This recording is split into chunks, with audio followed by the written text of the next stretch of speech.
हम्म।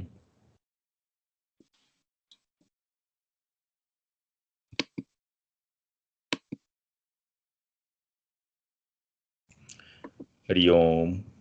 ओम शांति। जय। हरि ओम शांति। हाँ, तो लास्ट टाइम हमने बात की थी और उस टाइम मैंने बताया था कि नेक्स्ट टाइम पार्ट 2 में जो जहाँ तक हम रुके थे वहाँ से कंटिन्यू करेंगे। तो दो बात मैंने की थी कि जो योगी लोग हिमालय में हैं और अब कहीं पर भी चले जाओ, एक बहुत अच्छी बुक है हिमालय के सिद्ध सिद्ध योगी। पढ़ने लायक बुक है, अगर आपको टाइम मिले, चांस मिले कभी भी लाइफ में तो पढ़ना, हिमालय के सिद्ध योगी।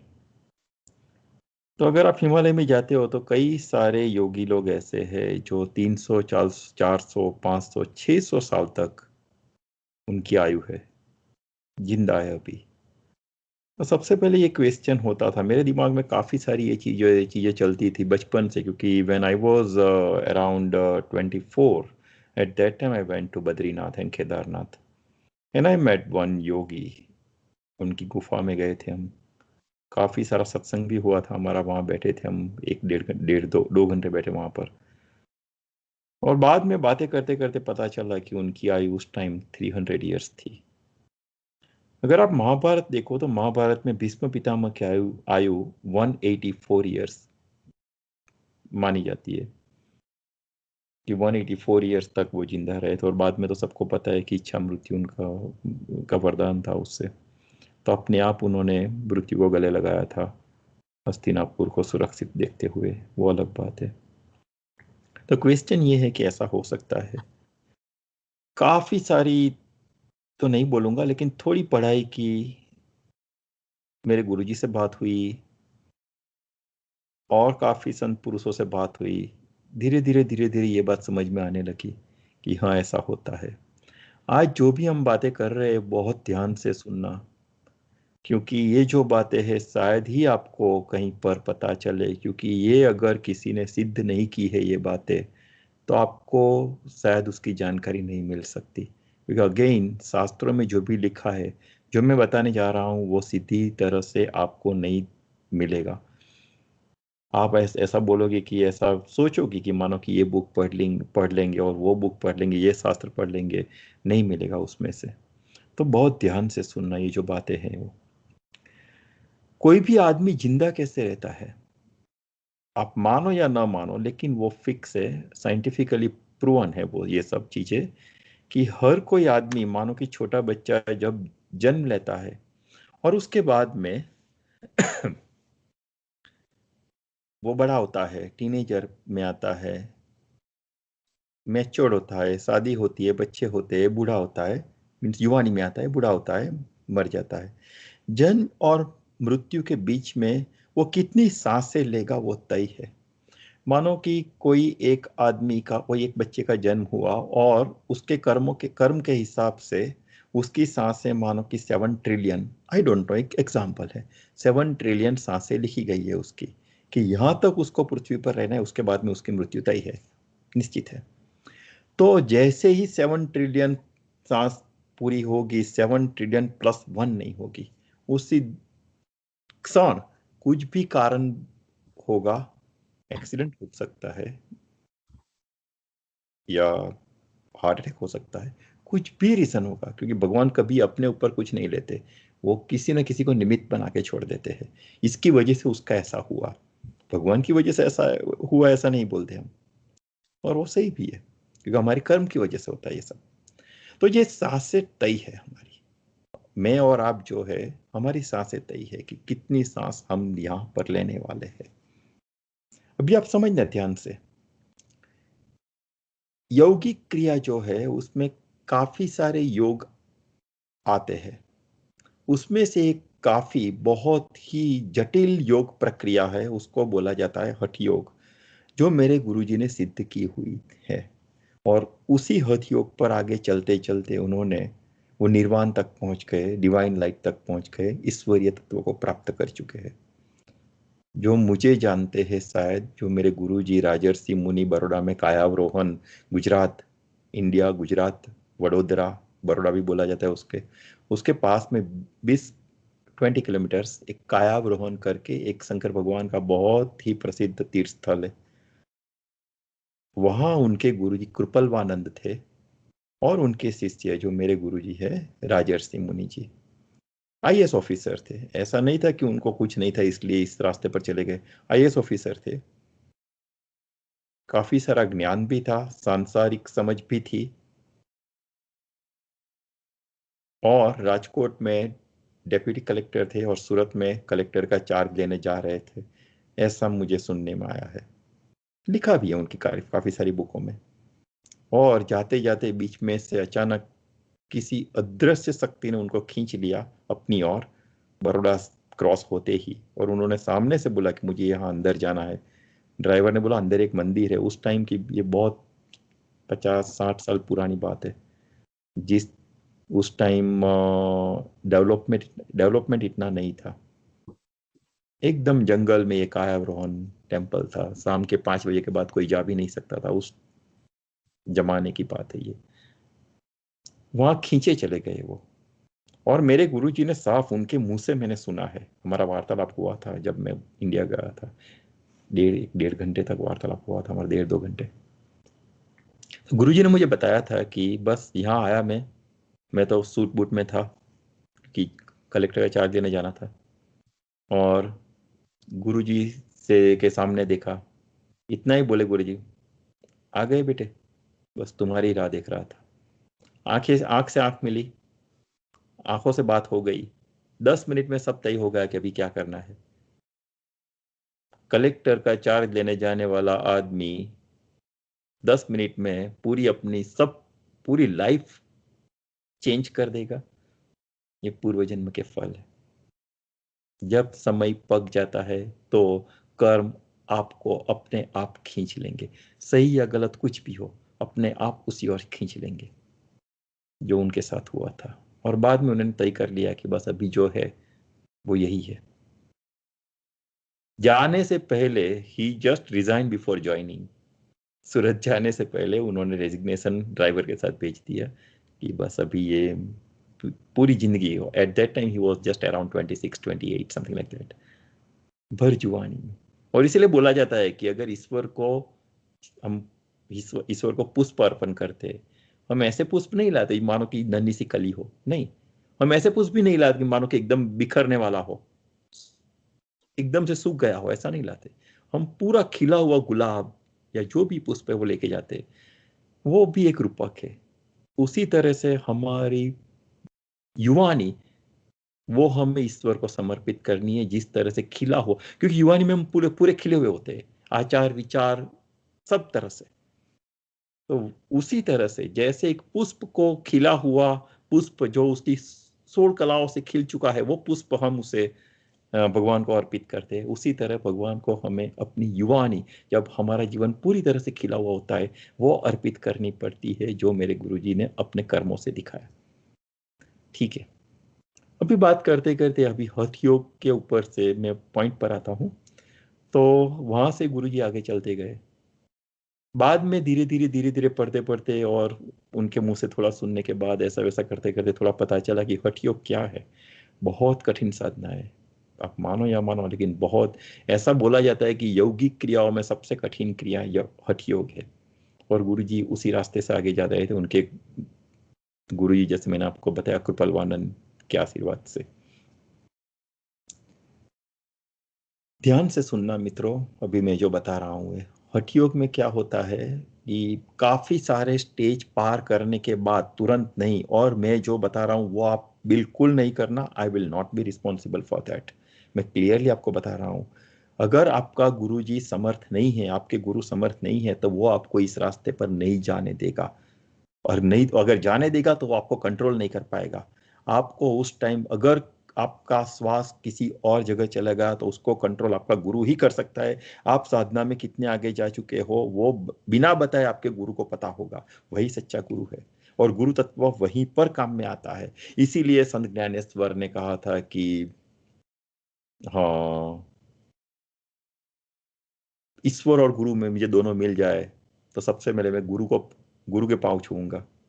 बलिहारी गुरु आपकी जिसने मुझे ईश्वर से मिला दिया।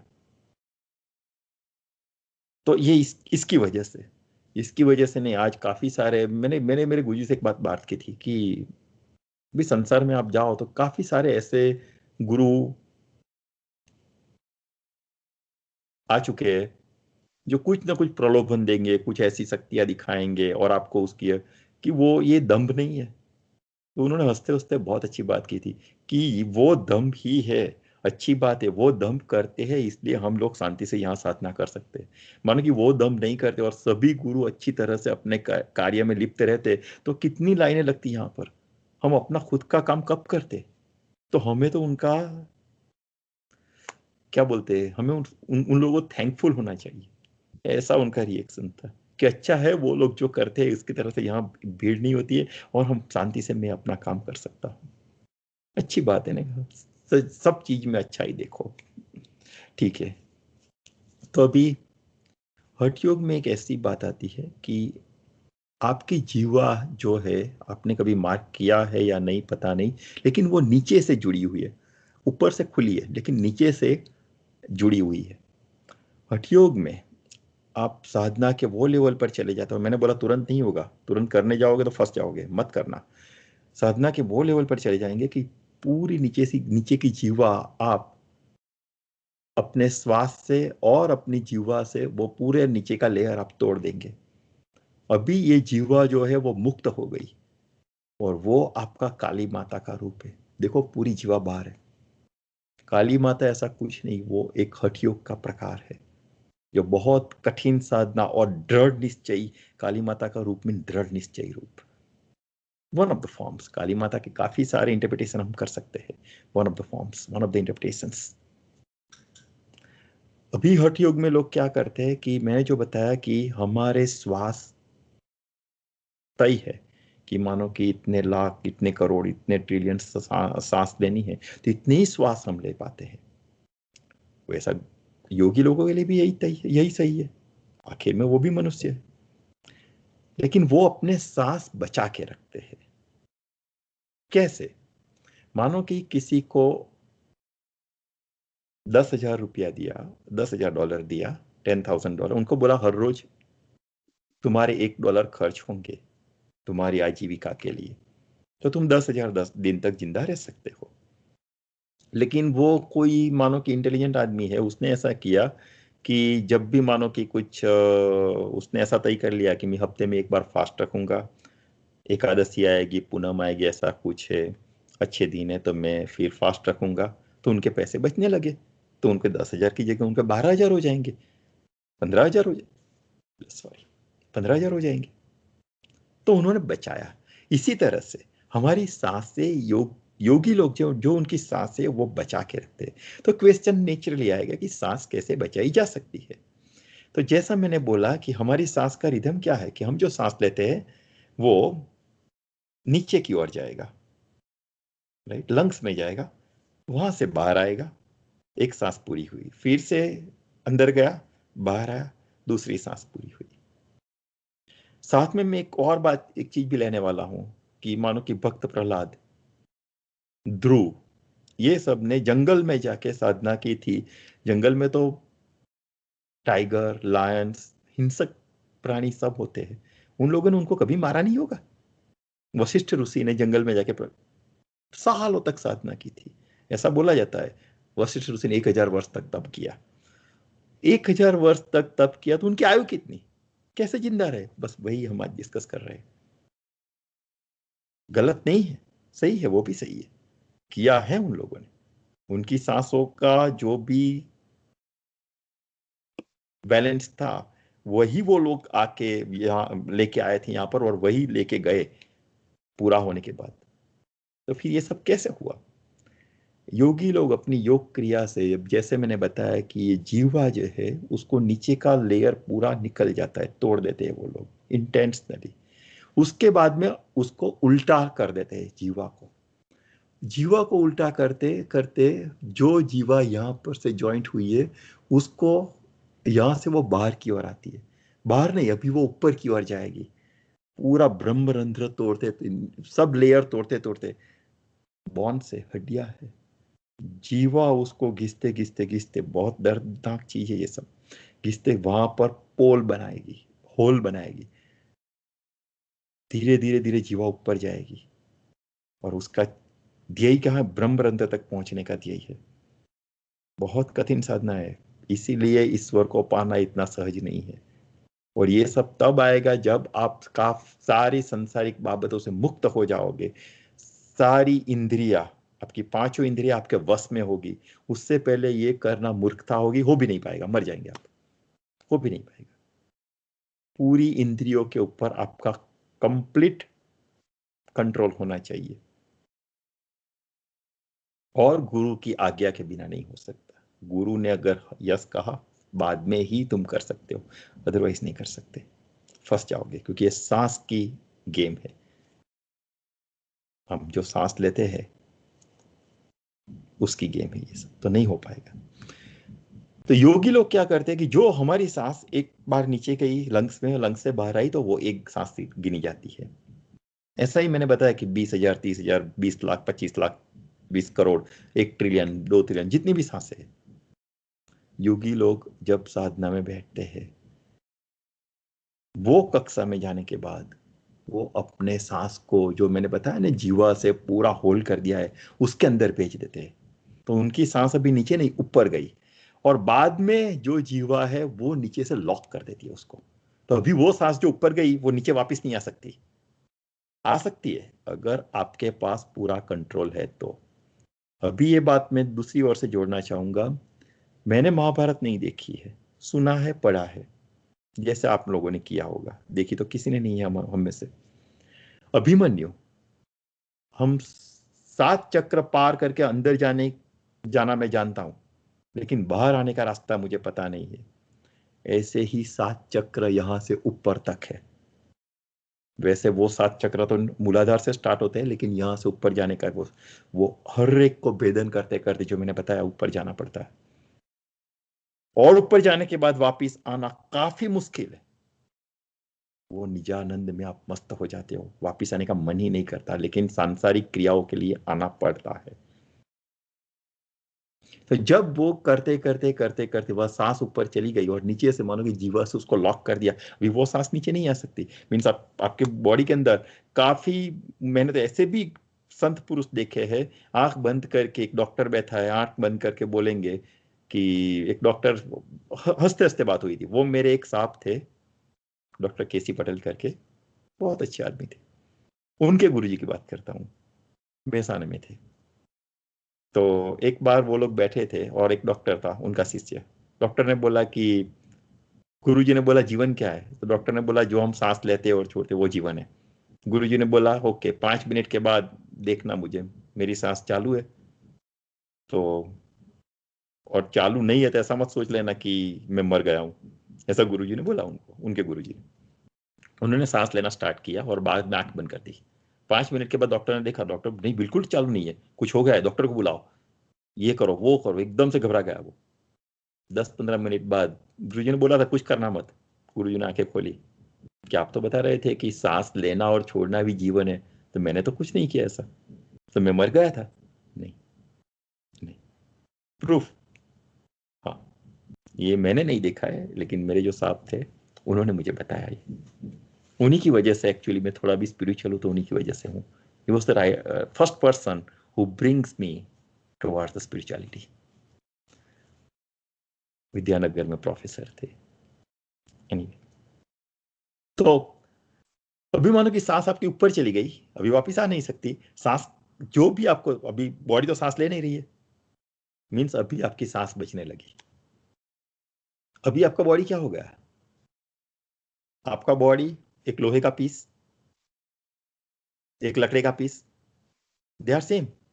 कभी देखा है वाघ या सिंह कुछ भी आता है जंगल में, लकड़े को खाएगा? नहीं खाएगा, वो आपको कुछ नहीं कर सकता, क्योंकि आप अभी मनुष्य के फॉर्म में हो ही नहीं। जो क्रिया मनुष्य करता है वो आपकी आप में है ही नहीं अभी। आप उस लेवल पर पहुंच गए हैं, वहां आपके पास आके कुछ ऐसा चला जाएगा, वो खाएगा, कुछ नहीं करेगा आपको। और वो जो सांस चली गई, अभी मानो कि वो सांस वो निजानंद में आदमी और वो ध्यान की वो परिस्थिति में आदमी 100 साल तक बैठता है।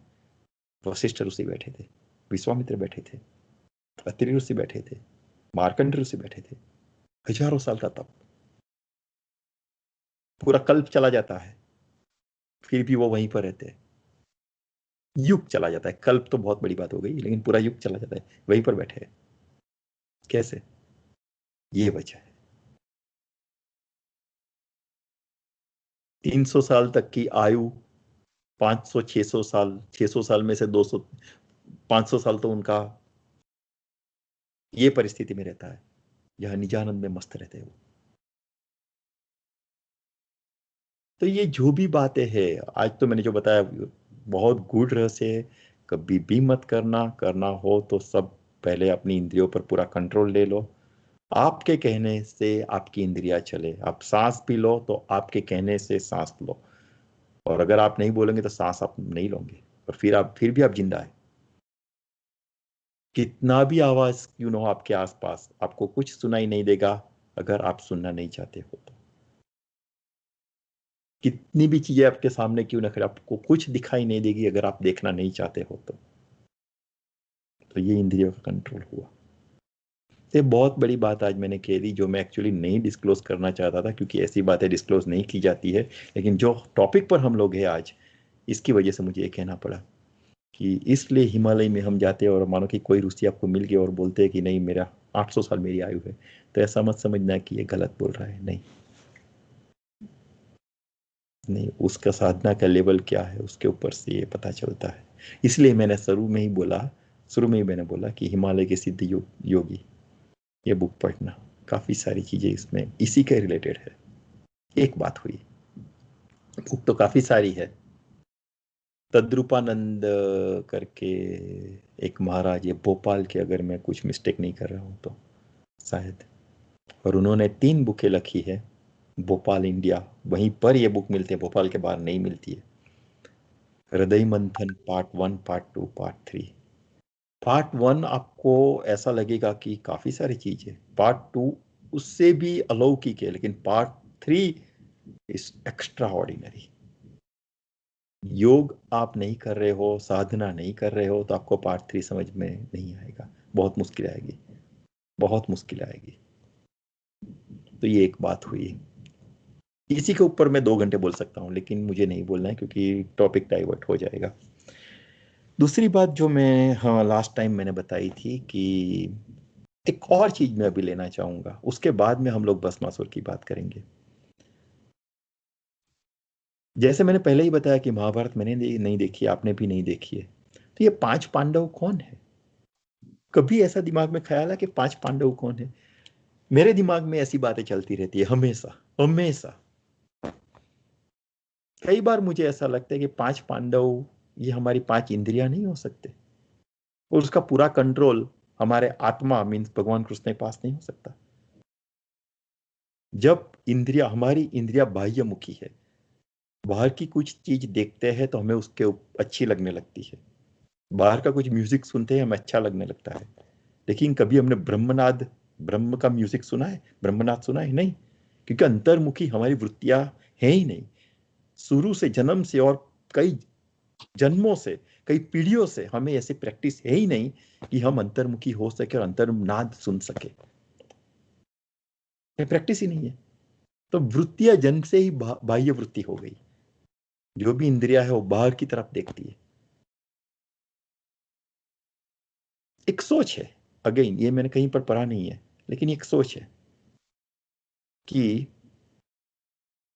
महाभारत का एक प्रसंग मैं आपको अभी लेता हूं कि जब कृष्ण अर्जुन ने द्रौपदी स्वयंवर में गया अर्जुन, और कृष्ण ने बोला था कि ध्यान से अपना निशान साधना, ध्यान से निशान लगाना, इसके वो उसके ऊपर 2 पांव व्यवस्थित होके खड़े रहना, पूरा तुम्हारा ध्यान लक्ष्य के ऊपर होना चाहिए, वो मछली की जो आंख है वही तुम्हें दिखनी चाहिए।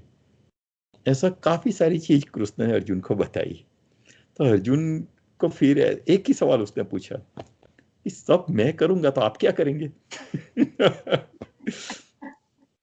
तब कृष्ण ने बोला, जो तू नहीं कर सकता वो मैं करूंगा। तो अर्जुन एकदम स्तब्ध हो गया कि ऐसी क्या चीज है, क्योंकि आदमी हमेशा सिद्धियां, कुछ भी अचीवमेंट अभिमान लेके आता है, जो अर्जुन के साथ भी हुआ था। ऐसा क्या है जो मैं नहीं कर सकता? तब कृष्ण ने बोला कि मछली पानी में है और पानी की खुद की एक गति होती है, बहता होता है ना पानी, स्थिर नहीं रह सकता। मैं पानी को स्थिर करूंगा जिससे तू अपना निशाना सिद्ध आसानी से साध सके। भगवान का यही कर्तव्य नहीं, भगवान यही करते हैं मनुष्य उनके भक्त के लिए। जहां पर भी वो रुक जाता है, जहां पर उनको लगता है कि ये अभी नहीं, उनसे नहीं होने वाला है, नहीं हो पाएगा, तब भी वो उनको वहां पर मदद करते हैं। हमारी YouTube चैनल देख के एक भाई ने कुछ क्वेश्चन किया था, साधक होगा, आई रिस्पेक्ट हिम, कि कर्म कैसे डिस्ट्रॉय हो सकते हैं। अभी कुछ 2 वीक पहले मैंने वो वीडियो अपलोड किया था कि कर्म डिस्ट्रॉय हो ही नहीं सकते। बस मैंने एक ही बात उनको बोली थी कि एक ध्यान से पढ़ो, ध्यान से सुनो ये वीडियो, और फिर भी कुछ आपको डाउट है तो हम डिस्कस करेंगे, and I am very much open for that.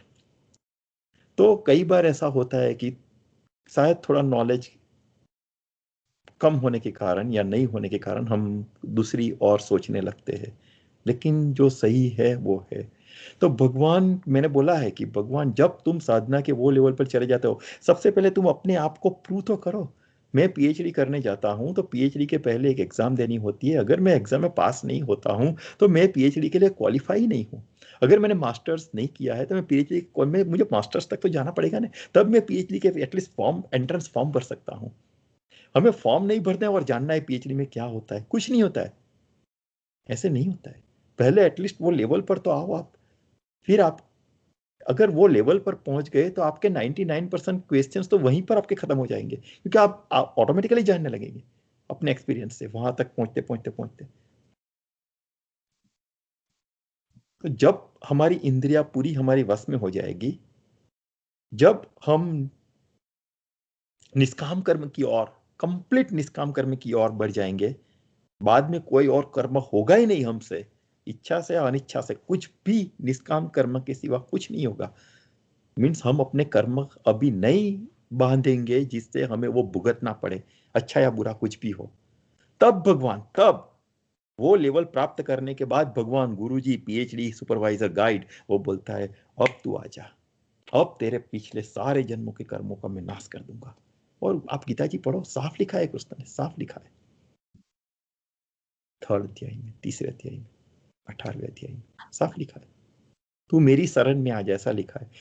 मेरी शरण मीन्स ये शरण, पांचों इंद्रियों को काबू में करके तू यहां तक पहुंच जा, बाद में तेरे सारे कर्म मुझे अर्पित अपने आप हो जाएंगे।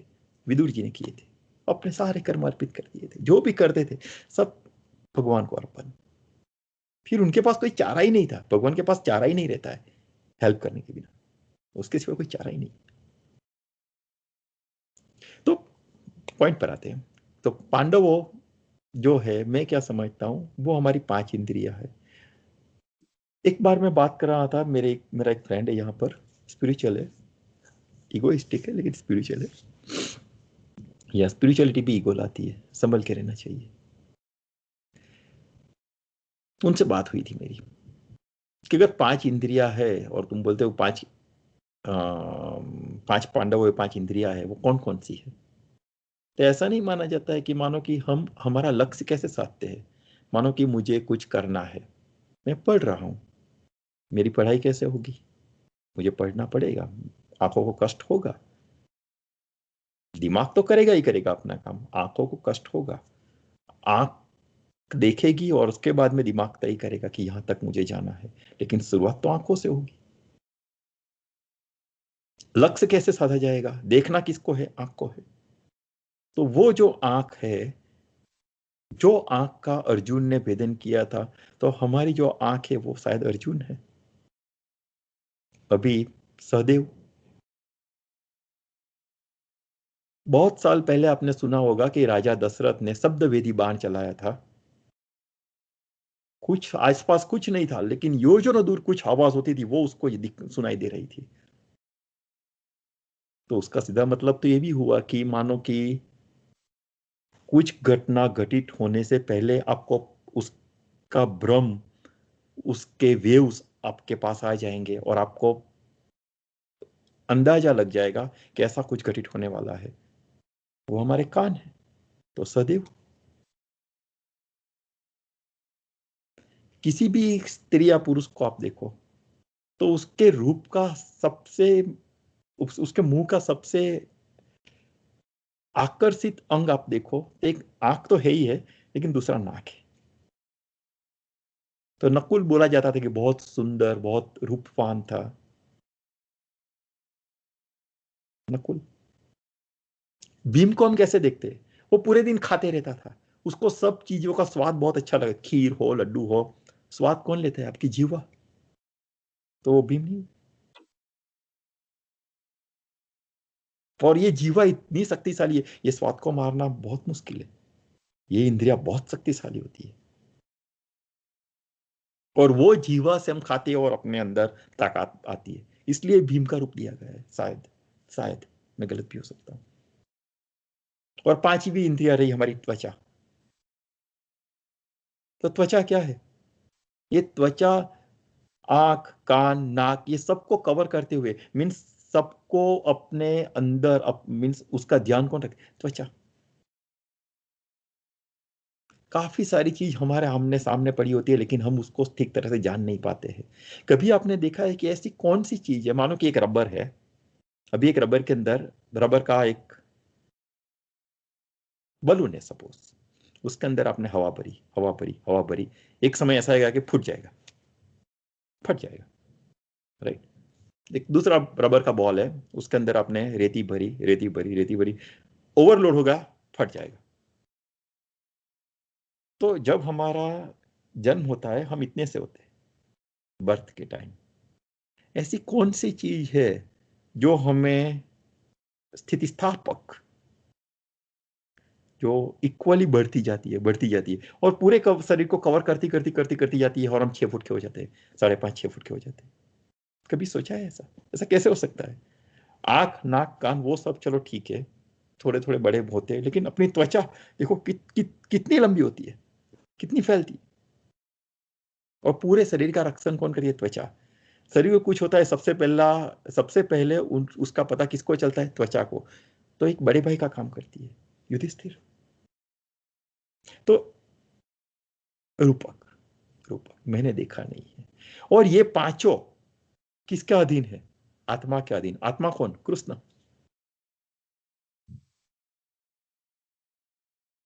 फिर आपको ऐसा भी होगा कि अगर पांचों कृष्ण के अधीन थे, तो फिर द्रौपदी बीच में कैसे आ गई? द्रौपदी क्या है? माया।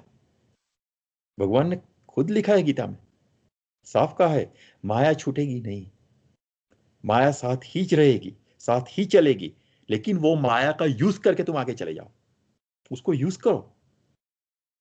ऐसा नहीं है कि द्रौपदी का यूज करो, ये कहने का मतलब नहीं है कोई स्त्री का यूज, ये बिल्कुल ये गलत तरीके से मत लेना मुझे प्लीज, ये कहने का बिल्कुल अर्थ नहीं है।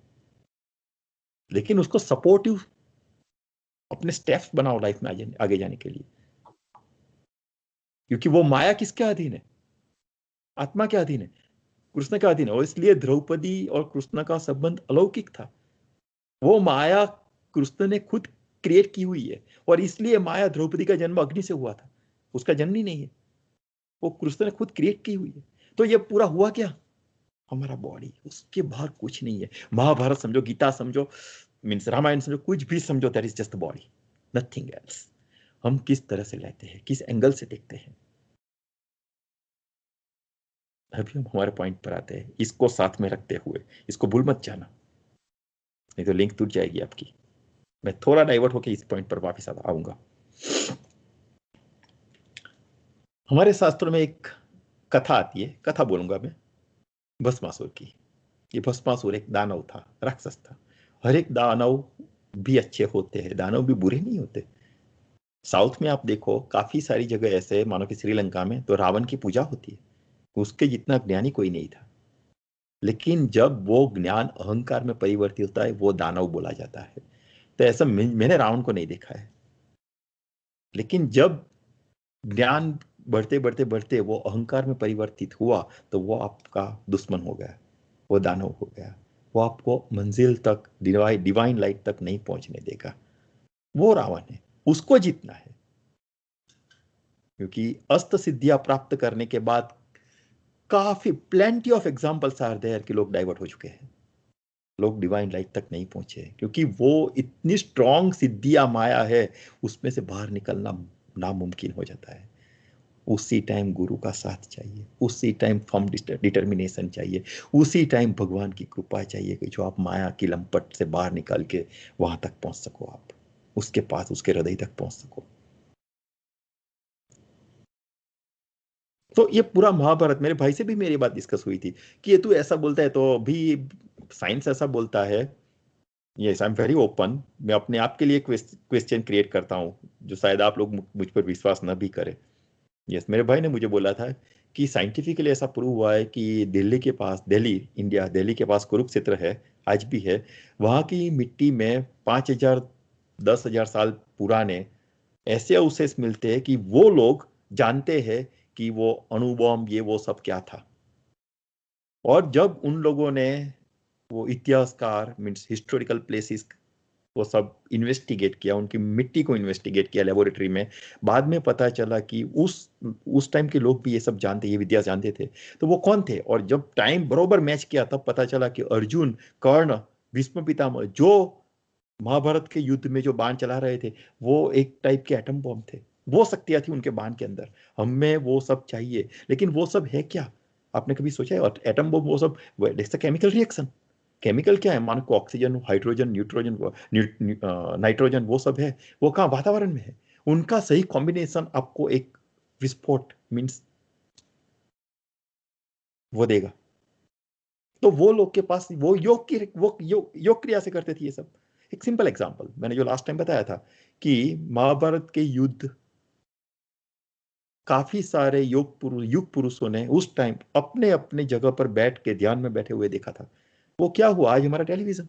लेकिन हमें सैटेलाइट की जरूरत पड़ती है, हम सिग्नल्स वहां पर भेजते। वो लोग अपनी योग क्रिया से अपने विचार के सिग्नल वहां पर भेजते थे, उसे बोला जाता है वाइब्रेशन। में उसके ऊपर आऊंगा थोड़ी देर के बाद।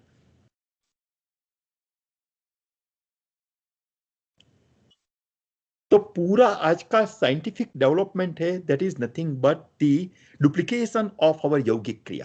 That's what I strongly believe. जब दुनिया को 1 2 3 नहीं आता था, उस टाइम हमारे तक्षशिला और नालंदा में, तक्षशिला में ब्रह्मांड के गुड़ रहस्य के बारे में सिखाया जाता था। दुनिया लिखना पढ़ना नहीं जानती थी, उस टाइम वहां पर उसकी शिक्षा दी जाती थी। और तक्षशिला में उस टाइम 10,000 लोग शिक्षा पाने के लिए जाते थे। कितनी कम पॉपुलेशन पृथ्वी की, उसके अंदर 10,000 लोग एक ही जगह पर शिक्षा पाने, कितना बड़ा विश्वविद्यालय होता होगा वो। आप सोचो तो सही वो।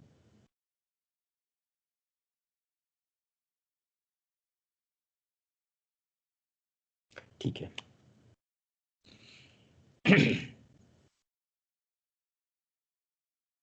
तो ये सब रूपक है, ऐसा मैं बहुत स्ट्रांगली मानता हूं। तो मेरे भाई ने ऐसा बताया था कि कुरुक्षेत्र में हो सकता है, हुआ भी हो, महाभारत का युद्ध हुआ होगा शायद, आई डोंट नो, हुआ होगा। मेरे पास वो शक्ति नहीं है, मैं ध्यान में बैठ के वहां तक जा, टाइम में पीछे जा नहीं सकता, उस वहां तक मैं पहुंचा नहीं हूं, तो मुझे पता नहीं है। मुझे एक्सेप्ट करना पड़ेगा, शायद मेरी गलती है तो। लेकिन जब बाय ग्रेस ऑफ गॉड अगर मुझे वो चांस मिला लाइफ में कि मैं योग साधना में आगे बढ़ के वहां तक टाइम में पीछे जाके भी देख सकूं, तो शायद मुझे उसका सही आंसर मिल सकता है। ये बुक में तो मुझे मिलेगा नहीं, कोई बुक में नहीं मिलेगा। अध्याय, पुराण, वेद, शास्त्र ग्रंथ कहीं पर नहीं मिलेगा, उपनिषद कहीं पर नहीं मिलेगा। करना पड़ेगा, जो लास्ट टाइम मैंने शंकराचार्य की बात की थी, करना ही पड़ेगा। आधा पुस्तक लेके नंदी भाग गया था, और पूरा उसका अर्थ जानने के लिए शंकराचार्य को साधना करनी पड़ी थी, क्योंकि आधा पुस्तक ही था और बाकी आधा का अर्थ जानने के लिए आधे तक उसने पढ़ाई की। वही तो भगवान सिखा रहे हैं कि तुम थोड़ी पढ़ाई करो, लेकिन साथ में साधना जरूरी है। 10% पढ़ाई और 90% साधना आपको आगे ले जाएगी। जो शंकराचार्य ने खुद, शंकराचार्य तो भगवान का रूप है, शिव का रूप है, तो पूरा रूपक है ये सब। हम किस एंगल से देखते हैं वो बहुत मायने रखता है। तो भस्मासुर जो था वो एक राक्षस था, उसकी हम बात कर रहे थे, फिर दानवों के ऊपर चले गए, ठीक है। तो बहुत तप किया उसने शंकर भगवान का। शंकर भगवान प्रकट हुए, शंकर भगवान के पास उसने वरदान मांगा, bone, any got the bone, वरदान मिल गया। वरदान क्या मांगा था? मैं जिसके ऊपर हाथ रखूं वो भस्म हो जाए। जैसे ही वरदान मिला उसको, इमीडिएटली उसको ऐसा समझ में आया कि मैं अभी ये ब्रह्मांड का सबसे शक्तिशाली आदमी बन गया हूं। और उसने ये सोचा कि आपका वरदान सही है कि नहीं वो मुझे कैसे पता चलेगा, मैं सबसे पहले आपके माथे पर हाथ रखना चाहता हूँ। शंकर भगवान मुसीबत में कि ये मेरे सर पर हाथ रख देगा तो मुझे भस्म कर देगा, अभी मैं करूं क्या। शंकर भगवान ही दौड़े और उसके पीछे भस्मासुर। दौड़ते दौड़ते दौड़ते बीच में वैकुंठ लोक आया। वैकुंठ लोक आया, वहां पर विष्णु भगवान मिले शंकर भगवान से। महादेव क्यों इतना जल्दी दौड़ रहे हो, क्या परेशानी है? अरे क्या बताऊं, ये भस्मासुर है, उसने सालों तक मेरा, युगों तक मेरा तप किया, और जब बाद में मैं प्रसन्न हुआ और उसको वरदान के लिए बोला तो उसने ये मांग लिया, अभी मेरे खुद के ऊपर वो एक्सपेरिमेंट करना चाहता है, क्या करूं अभी। विष्णु भगवान बोलते हैं कि आपका तो जन्म भी नहीं है, आपको कोई मार नहीं सकता, फिर भी आप इतने डरे हुए हो। तब शंकर भगवान हंसने लगे, कुछ बोले नहीं। समझ गए विष्णु भगवान, विष्णु जी समझ गए। विष्णु भगवान ने कामिनी रूप धारण किया, बहुत ही सुंदर ब्यूटीफुल गर्ल, एक स्त्री का रूप धारण किया। और जैसे ही भस्मासुर आया बीच में आके खड़े हो गए, बीच में आके खड़े हो गए, और उसके बाद वार्तालाप स्टार्ट हुआ भस्मासुर के साथ। उसका रूप देखे भस्मासुर एकदम मोहित हो गया, मोहिनी रूप था ना, एकदम मोहित हो गया। मोहित हो गया और बोलता है कि मुझे तुमसे शादी करनी है। मोहिनी रूप में विष्णु भगवान भी बोलते हैं, आपके जैसे बलशाली ज्ञानी ऐसे आदमी से कौन शादी करना नहीं चाहेगा, लेकिन मेरी एक शर्त है कि मेरे साथ जो शादी करे वो नृत्य कला में बहुत निपुण होने चाहिए। तो बस पॉसिबल बोलते मुझे नृत्य आता है। भगवान विष्णु बोलते हैं कि मैं कैसे मान लूं कि आपको आता है, आप मेरे साथ नृत्य करके दिखाओ, मैं जैसा करती हूँ वैसा करके दिखाओ मुझे आप। और करते करते करते विष्णु भगवान जैसी खलाए ले रहे थे वैसे ही भस्मासुर भी ले रहा था, उसी तरह से वो नृत्य कर रहा था। करते करते करते भगवान ने ऐसे हाथ रख दिया मोहिनी रूप पे, और भस्मासुर वहां पर भस्म हो गया। अभी एक वार्ता है, भस्मासुर क्या है, उस पॉइंट पर आते हैं हम लोग अभी। ये भस्मासुर क्या है? हाँ, Bhasmasur that is our consciousness, अवर चेतना, वो भस्मासुर है। शिव क्या है? शिव तत्व, विष्णु भगवान ने बोला कि तुम्हें तो कोई मार, आपको तो कोई मार ही नहीं सकता, वो हमारी आत्मा है। थोड़ा पाने के बाद सांसारिक थोड़ी सिद्धियां, मैं मैनेजर हो गया, मैं प्रोफेसर हो गया, मैं डॉक्टर हो गया, थोड़ी सिद्धियां पाने के बाद, जिसका कोई मोल नहीं है, थोड़ी सिद्धियां पाने के बाद हम अपने आत्मा को मार देते हैं। काफी सारी बार आपने देखा होगा कि ये डॉक्टर ने पेशेंट के अंदर से किडनी निकाल दी, ये वो मैं नहीं पढ़ना चाहता उसके अंदर, लेकिन काफी बुरे कर्म करते अपनी आत्मा को मार देते हैं। थोड़ी सिद्धियां मिलने के बाद, वो भी सांसारिक लेवल की, अपने आत्मा को मार देते हैं और बुरे कर्मों पर चले जाते हैं। तो ये हमारी आत्मा, वो भस्मासुर थोड़ा मिल गया तो अपनी आत्मा शिव के ऊपर हाथ रखने चला गया। हम मार देते हैं, हाथ रखना चाहते हैं और बुरे कर्म में लिप्त हो जाते हैं। तो ये जो है Bhasmasur, that is our consciousness, अब हमारी चेतना है। शिव तत्व जो है वो आत्मा है जैसे मैंने बताया, और विष्णु जो है वो माया है।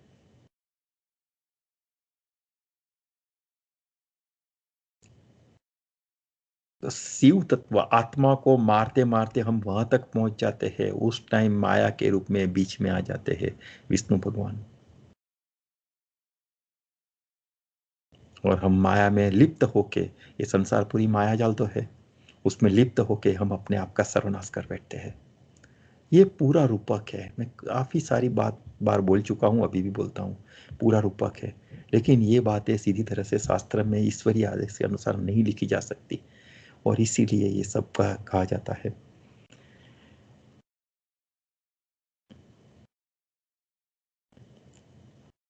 जो चेतना है, हमारी चेतना को हमें ऊपर उठाना है, लेकिन वो ऊपर उठते उठते कहीं गलत रास्ते न चले जाए, उसका हमें पूरा ध्यान रखना पड़ेगा।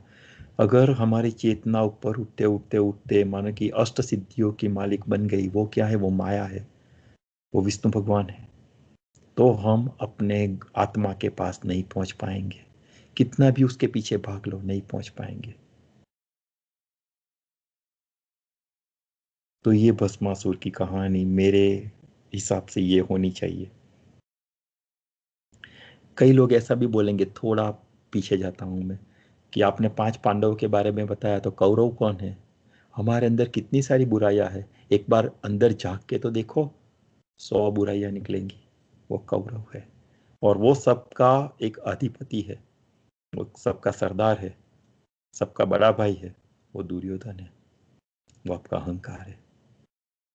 ईश्वर के रास्ते चलते जाने से जैसे ही सिद्धियां प्राप्त होती है, वो जो अभिमान आपके अंदर आता है ना, उसको मारना बहुत कठिन है। वो लास्ट में खत्म होगा, काफी सारे लोग बीच में से चले जाएंगे लास्ट में। कब अभिमान खत्म होगा? ईश्वर भगवान बोलते हैं कि जब ईश्वरीय रास्ते जाने के बाद एक स्थिति आपकी ऐसी आ जाएगी, योग के रास्ते जाने के बाद, आपने अपनी पूरी जिंदगी योग साधना में डाल दी, पूरी पूरी जिंदगी निकल गई आपकी, फिर भी आप योग करते रहे, साधना करते रहे। साधना के एक स्टेज ऐसा आता है कि अभी आपको ईश्वर को प्राप्त करने की तमन्ना भी छूट गई। मुझे मिलना है तो मिल, तो कोई बात नहीं, कोई बात नहीं, मुझे नहीं चाहिए, तो मिलना है, आना है तो आवांगे, ठीक है। जब वो लेवल प्राप्त होता है, तब ईश्वर सामने आता है।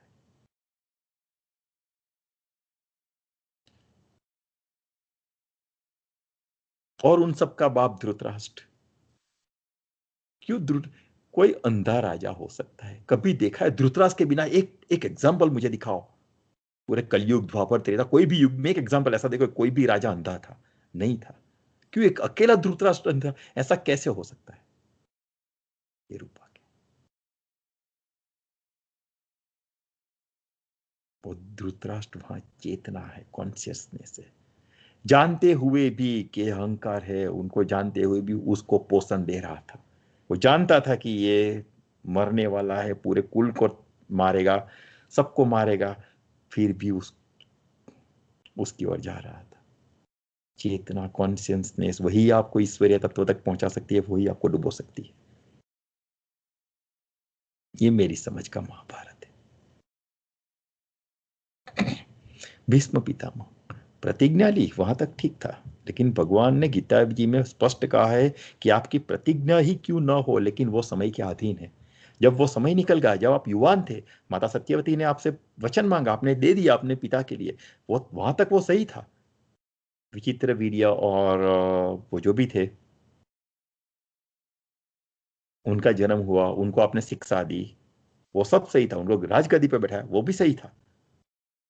लेकिन जब वो मर गए, उनके पुत्र, उनके प्रपौत्र, वो सब आने लगे राजगद्दी के ऊपर, और तब भी तुम उसी को, अभी तुम्हारा लक्ष्य क्या था? पिताजी को दुख ना पहुंचे, सॉरी, पिताजी को दुख ना पहुंचे और राजगद्दी पर माता सत्यवती की संतान हो, वो तो पूरा हो चुका था। लेकिन तुम अपने वर्ड के ऊपर खड़े रहे, और उसकी वजह से पूरा महाभारत हो गया। एक बार भीष्म पिता मैंने कह दिया होता कि मैं पांडवों की ओर हूं और मैं कौरवों के सामने युद्ध करूंगा, कुछ नहीं होने वाला था, महाभारत होता ही नहीं शायद। मरते वक्त श्री कृष्ण ने भीष्म पिता, जब भीष्म पिता में बोलते हैं कि मुझे ज्ञान दो, तब एक ज्ञानी को परमात्मा ज्ञान देते हैं कि पूरी, भीष्म पिता पूछते हैं उनसे कि पूरा जीवन मैंने अनासक्ति में अपने धर्म के रास्ते पर चलते हुए बिताया, फिर मेरे साथ ऐसा क्यों? तब भगवान बोलते हैं कि हर एक चीज समय के अधीन है, समय चला गया, छोड़ दो उसको।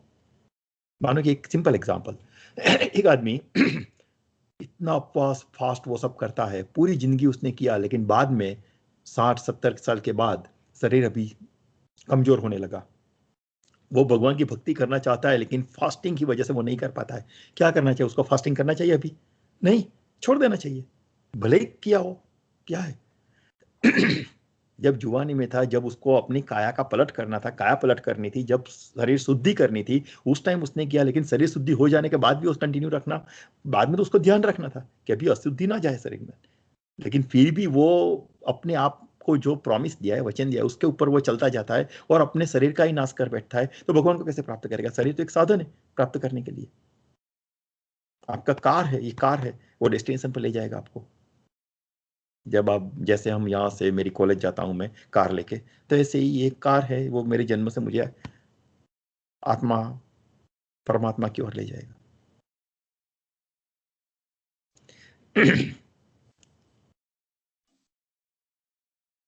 कई लोग ऐसा बोलते हैं। तो मैं ये मानता हूं कि एक्चुअली क्या है, बॉडी, मैंने बोला कि पूरा बॉडी, माइंड एंड सोल, सब शास्त्र पढ़ लो, उपनिषद पढ़ लो, वेद पुराण, जो भी लिखा गया है वो तीनों के अंदर ही है, उसके बाहर कुछ नहीं है। ये पूरी दुनिया एक भ्रम है, एक बहुत बड़ा गोला है, उसके अंदर हमें डाल दिया गया, हमारा बर्थ हो गया और हम उस गोले के अंदर गोल गोल गोल घूमते रहते हैं, बस दैट्स इट। और जब वो गोले के बाहर आते हैं, तब देखते हैं वो ये तो पूरा ब्रह्मांड है, कहाँ हम फंस चुके थे। और ये बस ये पृथ्वी एक गोला है, उसके अंदर हमें इस तरह से डाले गए हैं, कर्म के अनुसार ऑफ कोर्स। लेकिन अपनी चेतना को ऊर्ध्वगमन करते करते अगर हम बाहर निकल गए वो गले से, तब हमें पता चलेगा, शरीर के साथ, तब हमें पता चलेगा कि ब्रह्मांड क्या है। अगर आपको पृथ्वी को देखना है तो पृथ्वी को ऊपर जाना पड़ेगा कि नहीं? अगर आप स्पेस में जाएंगे तभी दिखाई देगी कि पृथ्वी ऐसे घूमती है, ऐसे। यहाँ बैठे बैठे कोई मुझे बता सकता है कि पृथ्वी कैसे घूमती है, कौन सी डायरेक्शन में, कितनी स्पीड पर? नहीं। लेकिन अगर आप पृथ्वी को ऊपर, इसी तरह से पानी के अंदर आप कितना है आप नहीं देख सकते, पानी क्या है। लेकिन अगर पानी के ऊपर आ गए तो आप पूरा समुद्र, वो इतना बड़ा, ऐसा। कोई भी चीज पाने के लिए उसके ऊपर जाना पड़ता है, कोई भी चीज को समझने के लिए, देखने के लिए उसके ऊपर जाना पड़ता है।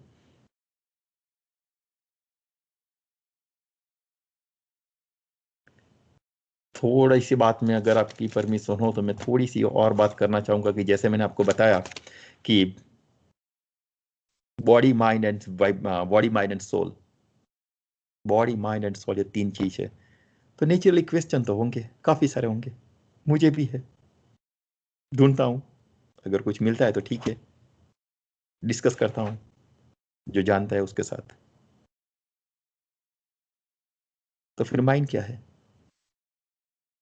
बॉडी को चलो हमने डिफाइन किया कुछ हद तक, कुछ हद तक। माइंड क्या है? और माइंड को मानो कि डिफाइन कर भी लिया, तो सोल क्या है? कभी सोचा है? एक सिंपल एग्जांपल,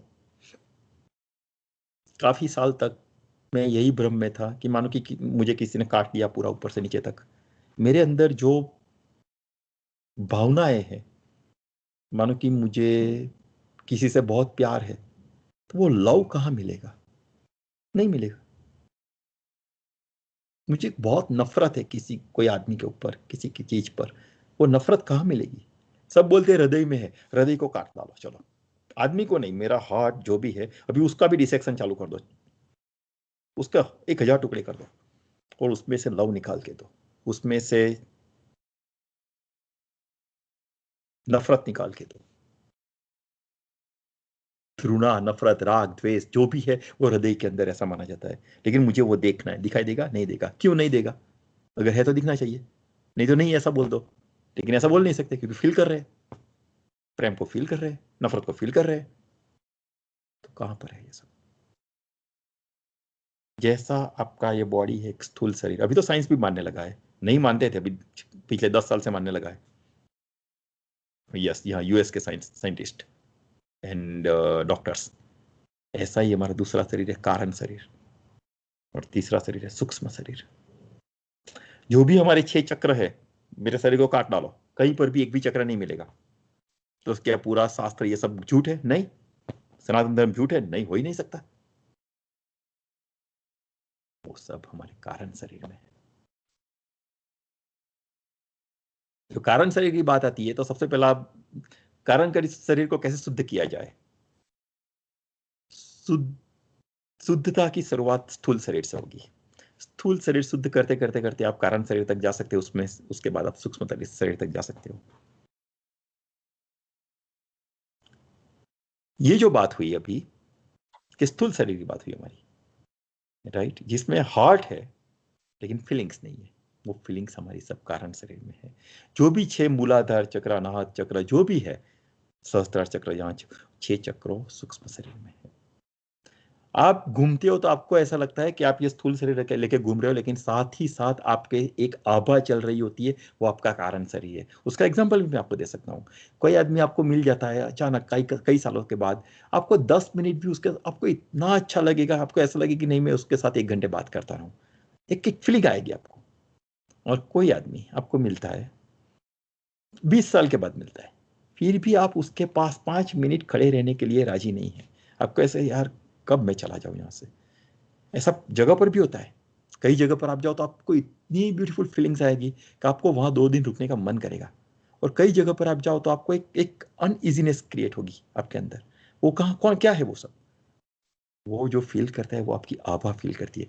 वहां की आभा और आपकी वहां पे जो वाइब्रेशन है ना, वो मैच नहीं हो पा रहा है। उसकी वजह से आपको वो, और जब मैच होते हैं तो एक अच्छी सी फीलिंग आती है, नहीं होते तो अभी तीसरी बात मैंने डाल दी। अभी बात करता मैं बॉडी की, फिर मैंने बोला माइंड, तीसरी बात मैंने डाल दी वाइब्रेशंस। ये क्या है? वो आता है सूक्ष्म शरीर से, जो दिखाई नहीं देता है। गीता जी में लिखा है कि 11वें अध्याय में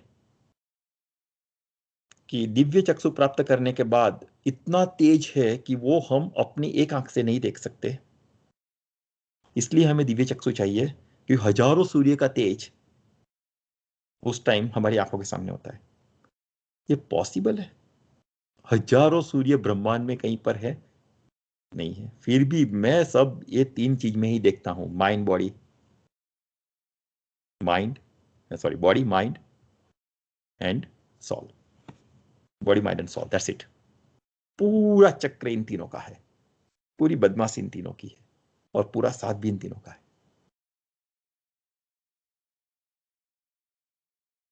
साइंटिफिकली, अभी ये तो आप भी मानेंगे, साइंटिफिकली ये प्रूव किया है कि our body is made of number of cells. How many cells? Trillions of cells. 3 trillion cells बोले जाते हैं। ट्रिलियन मीन्स आप लगा लो ना, एक बॉडी के अंदर सेल, कोष। लेकिन cell is made up of what? Electron, proton and neutron. Electron, proton, neutron क्या है? Energy. So body and energy, as I told you. So mind is nothing but just energy.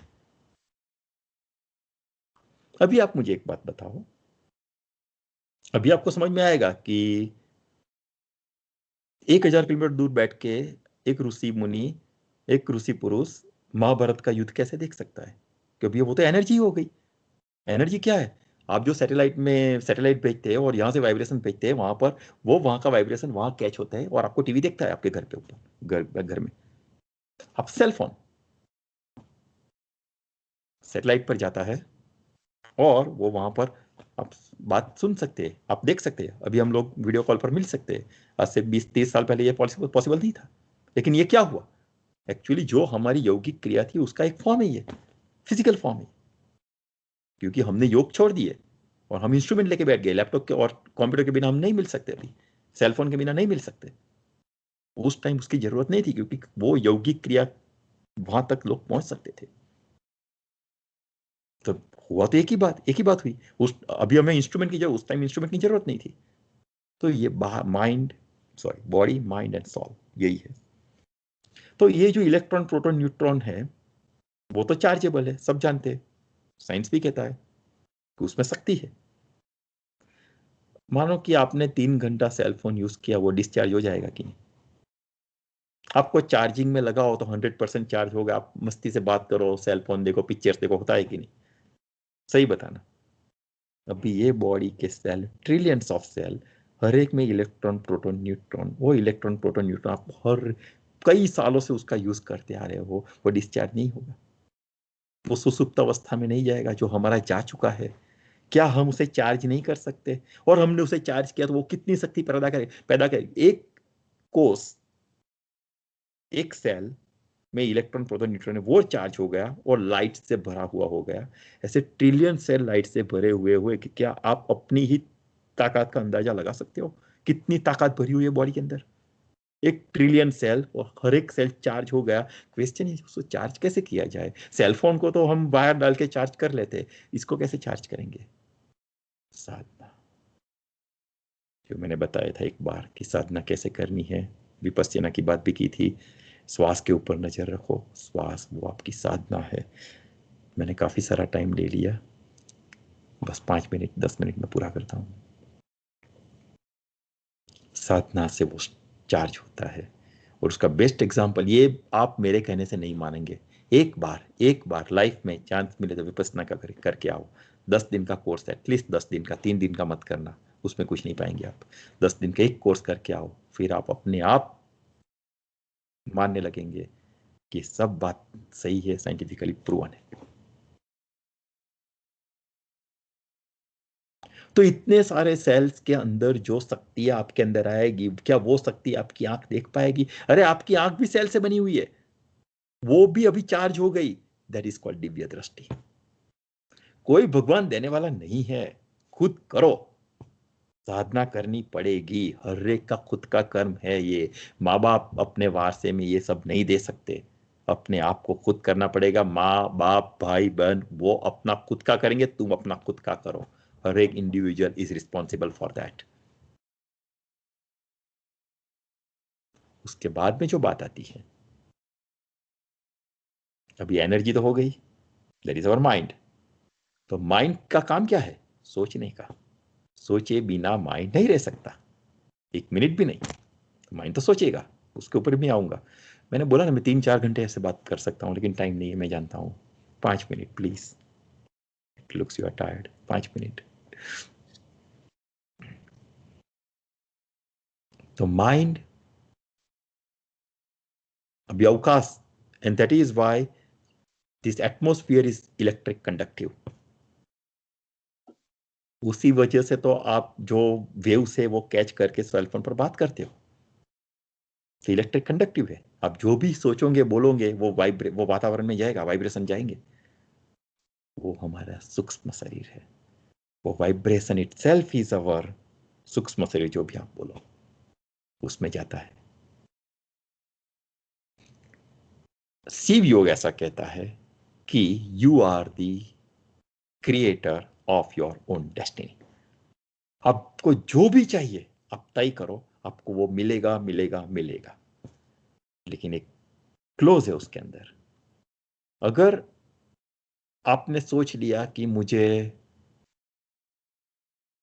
Millionaires बनना है, suppose, अच्छी तरह से positivity से, कुछ बुरा कर्म करके नहीं, लेकिन बैक ऑफ द माइंड आप ऐसा सोच रहे यार मैं कैसे मिलियनर बन सकता हूं, ये पॉसिबल है? तो ये क्या हुआ? सूक्ष्म शरीर से तुम सोच रहे हो माइंड से कि मुझे बिलियनर मिलियनर्स बनना है, लेकिन स्थूल शरीर से ऐसा सोच रहे हो, लेकिन सूक्ष्म शरीर, आपका कारण शरीर जो है, वो तो ऐसा कि नहीं ये तो पॉसिबल नहीं है। तो ये कॉन्ट्राडिक्शन हो गया, दोनों विचार अपने आप को काटने लगे, काटते हैं, कॉन्ट्राडिक्ट करते हैं। वो नहीं होगा। आपके विचारों का अलाइनमेंट होना चाहिए। जो आपका सूक्ष्म शरीर स्थूल शरीर कहता है, वही विचार आपके सूक्ष्म शरीर में सॉरी कारण शरीर में होने चाहिए। वही विचार बाद में वो सूक्ष्म शरीर में वाइब्रेशन बन के जाएंगे, और वो काम 100% फलीभूत होगा। ये मैं कई हद तक मानता हूं। शिव योग को मैंने सुना था, इसमें ऐसा कुछ वो लोग कहते हैं। सही हो सकते हैं, शायद हो सकते हैं, यस 90%, लेकिन कुछ डाउट्स मेरे हैं, मैं डिस्कस करना नहीं चाहता हूं। तो माइंड तो सोचेगा, तो माइंड को इतना ही सोचना है कि वो अच्छा सोचे, किसी के बारे में बुरा ना सोचे, पॉजिटिव अपने ग्रोथ के लिए सोचे, और वो माइंड नहीं अपने कारण शरीर के अंदर भी वही विचार, कोई भी डाउट नहीं होना चाहिए, और वो चीज तुम फील करनी चाहिए कि मानो कि मुझे, हाँ मैं मिलियनर्स बनूंगा, मैं इस तरह से बनूंगा, मैं इतना काम करूंगा, मैं ये करूंगा, मैं ऐसा बिजनेस करूंगा, उसमें मैं ये कर सकता हूँ, मैं वो कर सकता हूँ, कंटिन्यूस वो सोचो, हाँ मुझे यहाँ से पैसे मिलेगा, मैं अभी मिलियनर बन गया हूँ, मेरे पास इतना, वो फील करना पड़ेगा आपको। तो कोई भी एक भी नेगेटिव थॉट उस टाइम आपको गिरा देगा। लेकिन अगर आपको वही अलाइनमेंट चाहिए, अलाइनमेंट के बिना अगर स्थूल शरीर ये सोचता है और सूक्ष्म शरीर, बैक ऑफ द माइंड ऐसा है नहीं आ रही है, तो कैसे नहीं होगा फिर। और जो वाइब्रेशन है वो शिव तत्व है, वो आत्मा है, वाइब्रेशन वो आत्मा है। थोड़ी सी बात कर लेता हूं। तो एनर्जी की जो मैंने बात की, electron neutron proton neutron cell के अंदर है, वो एनर्जी एक्चुअली क्या है, वो सगुण है, वो हमारे स्थूल शरीर में है एनर्जी, तो इसलिए वो सगुण है। और भगवान को हम क्या बोलते हैं, निर्गुण निराकार, उसका आकार है, लेकिन एक बार वो कारण शरीर को छोड़ के उसके बाहर चले गए सूक्ष्म शरीर में, वो वाइब्रेशंस हो गए, वाइब्रेशंस देख सकते हैं नहीं, वो निराकार है, कहाँ कहाँ निराकार है। जो शिव तत्व निराकार तत्व की बात कही गई है शास्त्र में, वो that is nothing but just vibrations. मैंने शिव तत्व को नहीं देखा है, मैं रियलाइज करता हूं, लेकिन वो वाइब्रेशंस है।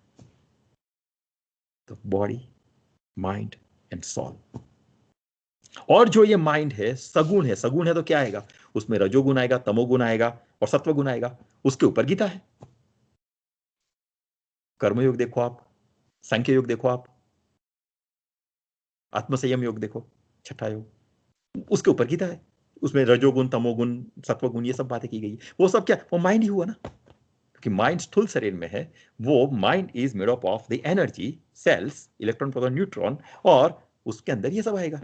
लेकिन उसको तोड़ के, उसको पार करके अगर हम सूक्ष्म शरीर में चले गए, कारण शरीर और सूक्ष्म शरीर वाइब्रेशंस में, वह वाइब्रेशंस में जाने की जो साधना है वो शिव योग है।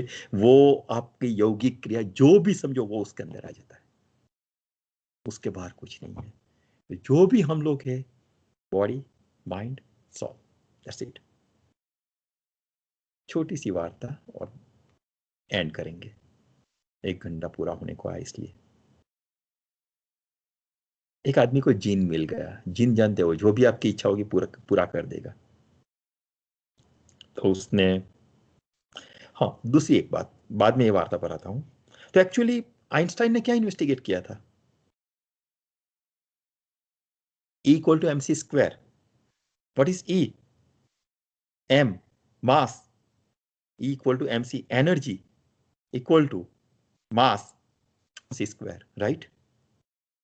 That is nothing but matters, energy and vibration. So whatever Einstein has investigated, that was nothing but just body, mind and matters, body, mind and soul. That's it. Is equal to MC square. He proved this thing, and that's why I think when he investigated this E equal to MC square theory of relativity, people would not be able to understand that part at the time, even today also. It's impossible, extremely difficult to understand this concept unless you are a devotee. So science or spirituality, they are just, I would say, that two sides of one coin. You need to understand both things. One side की कोई कीमत नहीं है। Coin की कीमत market में तभी होगी जब आप साइंस और स्पिरिचुअल दोनों को साथ में एक रिदम में समझो, एक अलाइनमेंट में समझो, तभी उसकी कीमत है, बाकी कोई कीमत नहीं उसकी। मैंने बोला आज का टॉपिक ही ऐसा है कि शायद आपको थोड़ा हार्ड भी लगे, आप बोर भी हो जाएंगे, लेकिन उसको सोचना। लास्ट बात कर देता हूं, काफी सारा बोलना था लेकिन अभी टाइम नहीं है। जैसे मैंने बताया कि वाइब्रेशन, निर्गुण निराकारी शिव तत्व, कारण शरीर, वही आत्मा, जो भी आप बोलो, वाइब्रेशन ही आत्मा है और कुछ नहीं है। यह आत्मा काटने से नहीं मिलेगी, वो वाइब्रेशन में मिलेगी। अच्छा, तो एक आदमी को जीन मिला, तो उसने बोला हाँ मैं तुम्हारी सारी इच्छाएं पूरी करूंगा, लेकिन एक ही शर्त है, मुझे काम देना। अगर मुझे काम नहीं दिया तो मैं तुम्हें खा जाऊंगा। आदमी खुश हो गया, उसने चालू किया, मेरे लिए अच्छा सा महल बना दो। जिन ने महल तुरंत आ गया। मुझे हीरा मोती मानिक वो सब चाहिए। वैसा हाथ फैलाया, तुरंत आ गया। मुझे सारे पकवान चाहिए, पकवान आ गए। मुझे ये चाहिए वो चाहिए, मांगते मांगते मांगते आदमी थक गया। बोलते हैं मुझे आराम करने में, सो जाता हूँ। जिन ने बोला नहीं, मुझे काम दे, नहीं तो मैं मर जाऊंगा, मैं तुम्हें खा जाऊंगा। भी आदमी परेशान, मैं करूँ क्या? ये तो मुझे खा जाएगा अगर मैंने काम नहीं दिया तो। मैं कितना काम दूँ? अभी दिया उसने तो तुरंत कर दिया, अभी क्या करूं मैं? अपनी बेटी के पास गए। बेटी ने बताया कि उसमें कौन सी बड़ी बात है, चलो मैं कहती हूँ ऐसा करो। अपने पापा को बोलती है कि एक बड़ा सा खंभा लेके आओ और खंभे के ऊपर गाड़ दो उसको जमीन के अंदर। जिनको बोलो। जिन ने गाड़ दिया। अभी वो बेटी बोलती है जिनको कि खंभे के ऊपर चढ़ो। जिन चढ़ गया। नीचे उतरो। जिन उतर गया। फिर बोलती है जब मेरे पापा सो के ना उठे तब तक ऊपर नीचे चढ़ते रहो। काम मिल गया और आदमी सो गए। ये जीन जो थंबा है वो क्या है? वो जीन है, वो हमारा माइंड है। मैंने अभी बोला माइंड सोचेगा, सोचे बिना माइंड नहीं रह सकता। और उसको कंट्रोल कैसे किया जाए? वो थंबा क्या है? आपका नोज टिल टू यहाँ तक जो है, आपकी श्वास, उसको यहाँ से यहाँ, यहाँ से यहाँ, बस देखते रहो देखते रहो। साधना करते रहो करते रहो करते रहो, तब भी माइंड कंट्रोल में आएगा। अदरवाइज माइंड का काम सोचने का है। कोई ऐसा बोला कि मेरे माइंड 5 मिनट तक सोचे बिना रह सकता है, दैट इज इम्पॉसिबल। झूठ बोल रहा है वो आदमी, नहीं हो सकता। तब भी माइंड कंट्रोल में है। उसको यहाँ से यहाँ, यहाँ से यहाँ देखते रहो बस। वही विपස්සना भी है। विपස්සना, आप जो भी बोलो, बुद्धत्व, वो सब यही है। लेकिन अगेन आज के पूरे टॉक का तात्पर्य यही है, body mind and soul. Mind and soul. Thank you so much. जय श्री कृष्ण। ओम शांति। ओम शांति। दर्शकों, आपको यह वीडियो अच्छा लगा है तो प्लीज लाइक करें, सब्सक्राइब करें, और आपके कोई कमेंट है तो प्लीज कमेंट बॉक्स में लिखिए। Thank you. Thank you so much. ओम शांति। ओम शांति।